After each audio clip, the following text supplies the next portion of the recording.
Hello students आज हम बहुत इंपॉर्टेंट टॉपिक डिस्कस करने जा रहे हैं। आज हम जो डिस्कस करेंगे topic that is population growth. First of all we should know what is population. Population word का मतलब क्या है, how will define the term population. Population means the total number of individuals of a species in a particular area at a given time. Just see here, suppose this is an area. Clear? Now the total number of individuals of a species. Suppose we are talking about human beings. Clear? So the total number of individuals in that particular area in a given time, that constitutes the population of that area. Clear? So what is population? The total number of individuals of a species in a particular area at a given time is called as population. Next important thing is that population is not always constant. It can increase or decrease. Clear? So there are various factors which will decide the population density of a particular area. किसी भी area में जो population है उसका कुछ factors है जो effect करते हैं। And what are these factors, ये फैक्टर्स क्या है। आपकी एनसीईआरटी में 3 फैक्टर्स की बात की गई है जिसे आपको ध्यान से देखना है। वो 3 फैक्टर्स जो इफेक्ट करते हैं पॉपुलेशन को बेटा, the very first one is food availability. बहुत सिंपल है, कोई ऐसा एरिया जहां पे प्लेंटी ऑफ फूड अवेलेबल है तो there the population density will be more. Clear? तो पहला जो क्राइटेरिया, पहला जो फैक्टर है जो पॉपुलेशन डिसाइड करता है that is food availability. Second है प्रिडेशन प्रेशर। अगर वहां पे प्रिडेटर्स प्रेजेंट है तो इट्स क्वाइट कॉमन कि वहां पे पॉपुलेशन क्या होगी, कम होगी। तो second factor is predation and the third factor is adverse weather. The weather also decides. So these are the 3 important factors which decides the population. Clear? तो हमने देखा पॉपुलेशन क्या है, कौन कौन से ऐसे फैक्टर्स हैं जो पॉपुलेशन डिसाइड करते हैं। Now suppose we have to find out the population density. Population density अगर हमें निकालना है, और ये बहुत इंपॉर्टेंट टॉपिक है, कई बार इसमें बेस्ड न्यूमेरिकल्स भी आते हैं। तो population density हमें निकालना है तो कैसे निकालेंगे। एक फॉर्मूला है, clear cut, it is given in your NCERT that nt plus 1 is equals to nt plus b plus i minus d plus e। अब इस इक्वेशन का मतलब क्या है, ध्यान से देखेंगे। Suppose there is an area and the initial population density was nt. We know that n means population density. n का मतलब है population density. At time t, the population density was nt. Clear? Now after certain time, the population density we have to calculate. So nt plus 1. At time t plus 1, we have to calculate the population density. कैसे निकालेंगे? तो population density at time t plus 1 is equals to population density at time t, original population density, plus b plus I minus d plus e. Now what is b plus I? b plus I means there are 2 important factors which will always increase the population density. 2 important ऐसे terms हैं जो हमेशा population density को increase करेंगे। That is B. B stands for natality. Natality means number of birth at a given time. Given time में कितने birth हुए, that is called natality. So birth होंगे तो it is clear that the population density will increase. दूसरा important है I. I for immigration. Immigration means the organisms which come from outside. This is an area. Now suppose few individuals come in this area, बाहर से कुछ नए individual इस area में आए तो यहाँ पॉपुलेशन डेंसिटी क्या हो जाएगी बेटा, इंक्रीज होगी। क्लियर? तो B और जो I है, I means immigration, I for immigration, I for in. आप याद रखेंगे कैसे, I फॉर इन। बाहर से सेम स्पीशीज के इंडिविजुअल इस न्यू पॉपुलेशन में आए तो पॉपुलेशन डेंसिटी इंक्रीज हुई। So these two always increase the population density, natality and immigration. D means mortality, number of death. अगर डेथ होगी तो population density decrease होगी।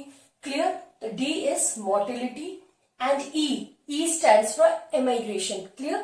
Immigration. तो यहाँ पे भी EI है, ई है, आपको कंफ्यूज नहीं होना है, आई इमिग्रेशन मीन्स बाहर से न्यू इंडिविजुअल आए और उन्होंने पॉपुलेशन डेंसिटी को इंक्रीज करा।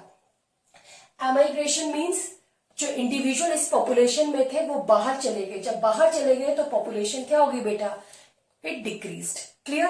तो अब हम निकालना है हमें eight time t+1 population density कितनी है।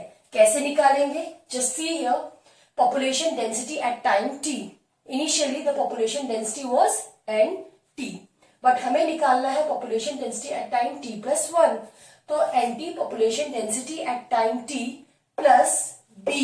b means natality, number of new births, plus immigration, बाहर से जो न्यू इंडिविजुअल पॉपुलेशन में आए, minus d mortality, that is number of death, plus e एमाइग्रेशन, जो पॉपुलेशन से इंडिविजुअल बाहर चले गए, एग्जिट हो गए। Clear? So we have to remember this formula to calculate the population density at time t+1. We will do the numerical based on this equation later on. Now just see this flow chart. Here population density, how will represent population density? कैसे show करेंगे? Population density is represented by N. Now, as I told you earlier, there are two factors which will always increase population density. दो important factors हैं जो हमेशा population density को increase करेंगे. That is natality, number of births at a given time. It will increase the population density. So ये flow chart बना रहेगा बेटा. यहाँ पे plus और minus दिया रहेगा. You have to write down the terms. इस तरह से CBSE में question आता है. तो if it is return plus population density, ऐसा कौन सा फैक्टर है जिसकी वजह से पॉपुलेशन डेंसिटी इंक्रीज होगी? तो you have to remember it is natality, which is represented by B. Natality is number of birth at a given time. It will increase the population density.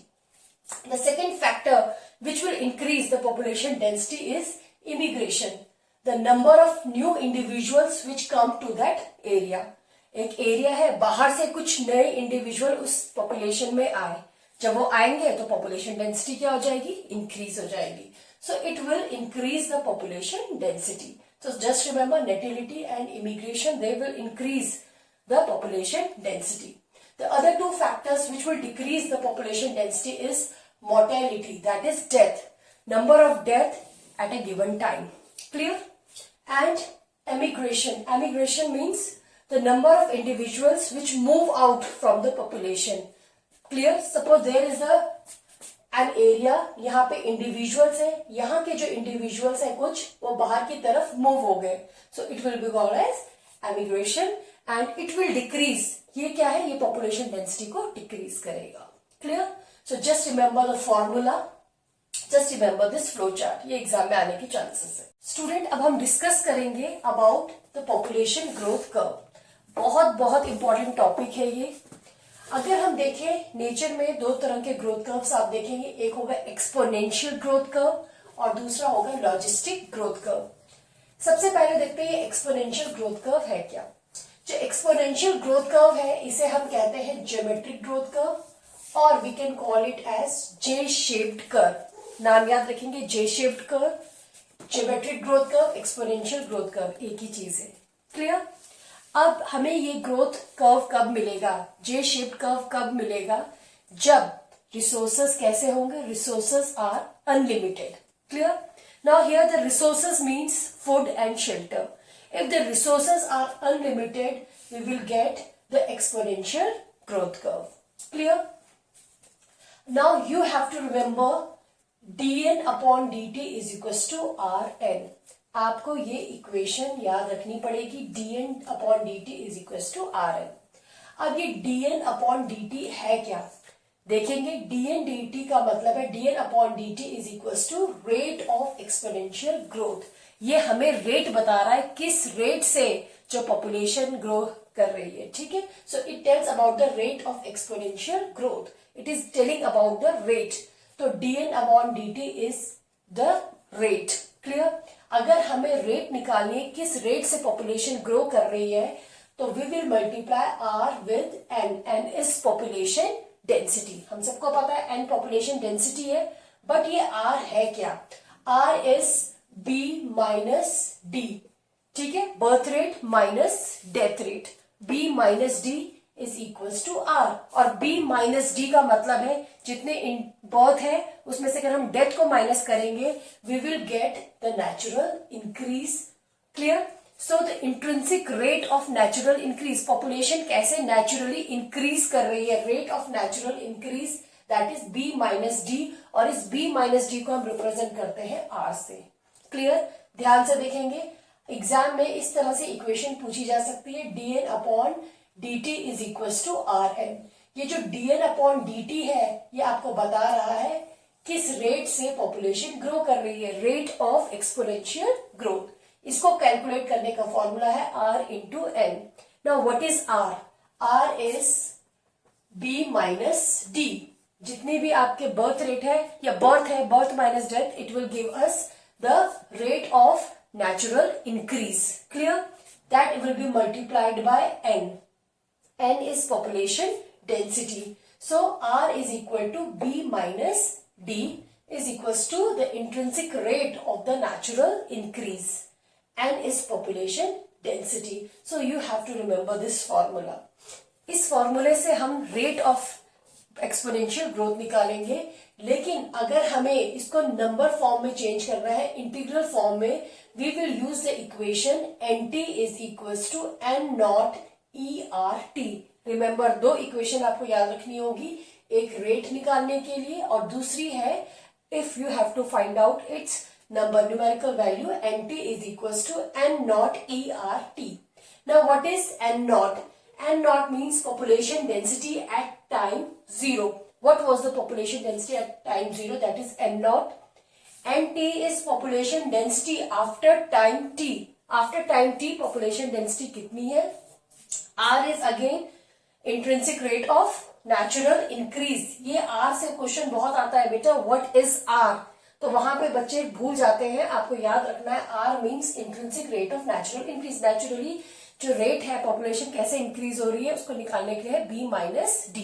तो B minus D is equal to R, where R means intrinsic rate of natural increase. E is the base of the natural logarithm. Clear? So this is the integral form, nt is equals to n naught e r t, e की power r t. Now अगर हम इसको graph plot करेंगे तो हम एक axis में time ले लेंगे और दूसरे में हम पॉपुलेशन डेंसिटी लेंगे, और जब हम इसे प्लॉट करेंगे we will get the J-shaped curve. So we will get the J-shaped curve when the resources are unlimited. जब resources हमारे क्या है, unlimited है, तो उस समय population बहुत तेजी से increase करेगी and we will get a J-shaped curve. Clear? So this is your exponential growth curve. The second growth curve जो आपकी NCERT में लिखा है that is logistic growth curve.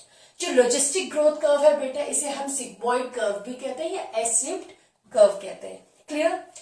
This logistic growth curve was given by Verhulst Perl.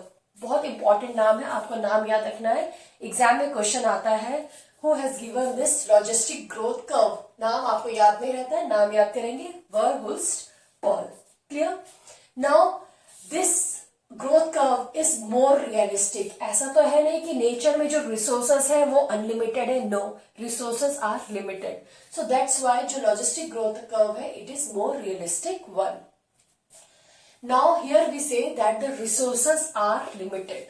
हमने exponential growth curve में बात करी कि रिसोर्सेस हमारे क्या है, रिसोर्सेस अनलिमिटेड है, बट यहां हम देखेंगे जो रिसोर्सेस है they are limited.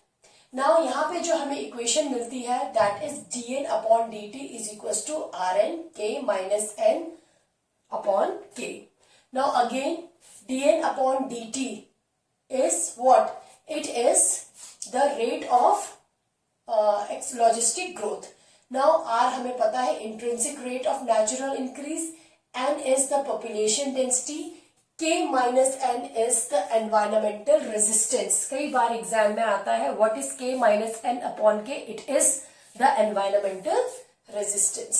So again dn upon dt is equals to rn. It is almost the same here, but here you have to write down that dn upon dt is equals to rn k minus n upon k. Now here we are talking about k. यहाँ पे k की बात हो रही है, जो k की बात हमने एक्सपोनेंशियल ग्रोथ कर्व में नहीं करी थी। ये k क्या है? k is the carrying capacity. Now what is carrying capacity? That carrying capacity is the population which is supported by the nature. Nature कितनी पॉपुलेशन को सपोर्ट कर सकती है और कैसे सपोर्ट करेगी? By providing the resources. Clear? So here we will talk about the carrying capacity.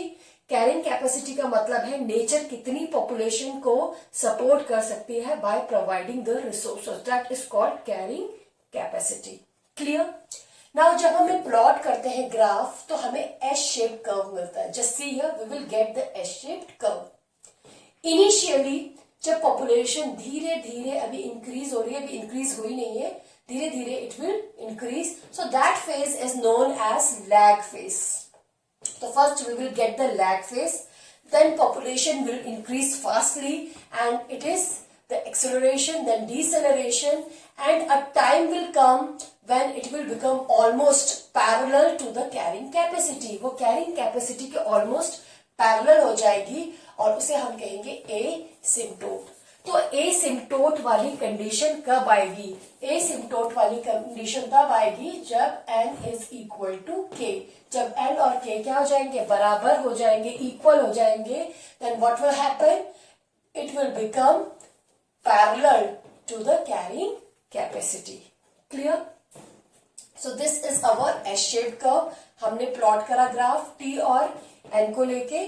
Initially we get the lag phase, then acceleration, deceleration, and finally it becomes parallel to the carrying capacity. The nature can support now this much of population. इसके ऊपर population increase कभी नहीं होएगी। Clear? So this is our logistic growth curve. I think आपको clear हो गया होगा। तो आपको हमेशा याद रखना है, दो तरह के कर्व है पॉपुलेशन में, exponential growth curve and logistic. Exponential growth curve कब है? जब रिसोर्सेस हमारे अनलिमिटेड है। लॉजिस्टिक तब है जब रिसोर्सेस हमारे लिमिटेड है। जब हमने ग्राफ प्लॉट करा हमें यहाँ पे जे शेप कर्व मिला, यहाँ हमें एस शेप कर्व मिला। इक्वेशंस आप याद रखेंगे, dn upon dt is equal to rn, और यहाँ की इक्वेशन आप याद रखेंगे dn upon dt is equal to rn k minus n upon k। तो इस वीडियो को आप 2-3 बार देखिए। आई होप आपको ये टॉपिक क्लियर होगा और ये topic exam point of view से बहुत इंपॉर्टेंट है। Thank you.